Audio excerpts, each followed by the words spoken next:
Hello everyone, today we are going to learn basic Microsoft Word tutorial how to like mode. So if you want to change into like mode in Microsoft Word, you can go to file menu, click on option and will be show for Word option. Now in general, you can go to office dump and in here you can settings, like you can set into dark gray, click OK.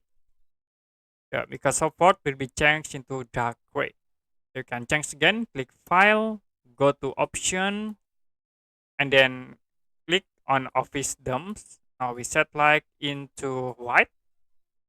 So this is for white, or you can change into another, like into colorful. Click OK, and this is for the colorful. As default, you can set the office dumps into use system settings. Click OK again. Okay, that's it for basic Microsoft Word tutorial, how to like mode. If you have any question about tutorial, you can comment below this video.